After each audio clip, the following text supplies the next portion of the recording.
Today in our 2010 Ford Escape, we're going to be installing SumoSprings custom helper springs for coil spring suspension, part number CSS-1145. This is a really quick way to add extra comfort to your ride and help increase stability while driving when hauling a big load. These helper springs activate progressively, so the more load you have on your vehicle, the stiffer they become. So if you have no load on your vehicle, it's going to feel almost as if nothing's there, just providing a little extra cushion and comfort. But if you have your vehicle loaded up, they're going to stiffen out and help maintain that ride height that you were losing before. They're UV and weather resistant, so you don't have to worry about rain, snow, salty roads, or anything tearing up your springs. They're made to last. When comparing these to other suspension solutions, such as air helper springs, this is going to be maintenance free, versus your air helper springs are going to have to be adjusted up and down, which does give them more of an adjustment and make them a little more versatile. But these you can just set and forget, and you don't have to worry about them anymore. With nothing installed and the vehicle unloaded, our measurement from the ground to the bottom of our cargo carrier here is going to be about 19¼ inches. Now we've gone ahead and loaded it up. Let's see what we're measuring. Got about 15 inches. So as you can see, we dropped about 4 inches when loading up our vehicle. And now let's take it out on our test course and see how it reacts with our vehicle.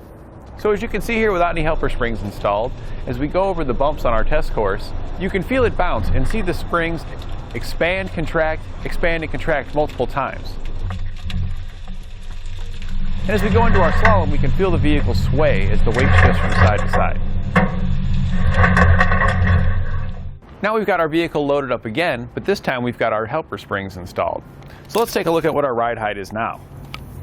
And now we're measuring about 16½ inches. So as you can see, with our springs installed, we got about 1.5 inches closer to our normal ride height.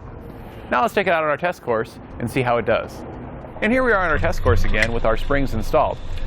When we go over the bumps, you can still feel it, but it did make somewhat of a difference.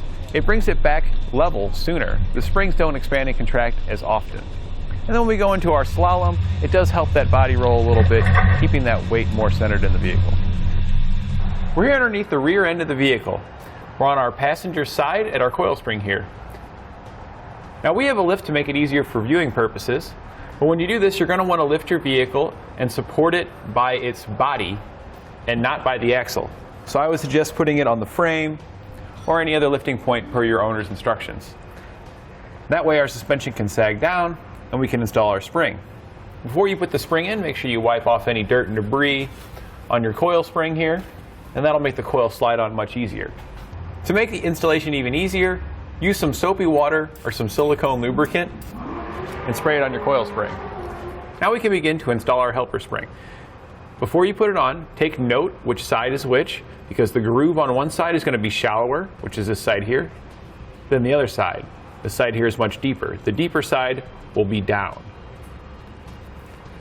So at this point, you just want to start working it on the spring. It's easier if you start at the bottom lip, get that on, and then roll your top lip on.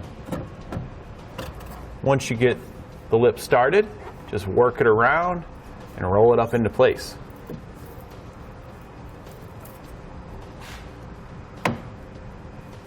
Now you want to place your spring between your second and third coil, which is going to be about this position.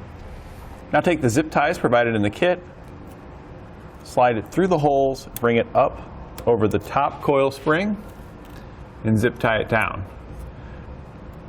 Repeat this for all the remaining holes in your coil spring. After all your zip ties are in place, you can repeat this same process on your other coil spring on the other side. And that completes our installation of SumoSprings custom helper springs for coil spring suspension on our 2010 Ford. Thanks for watching. Click the link in our description below to shop, learn more, or visit us at Etrailer.com. And leave us a comment if you have any questions.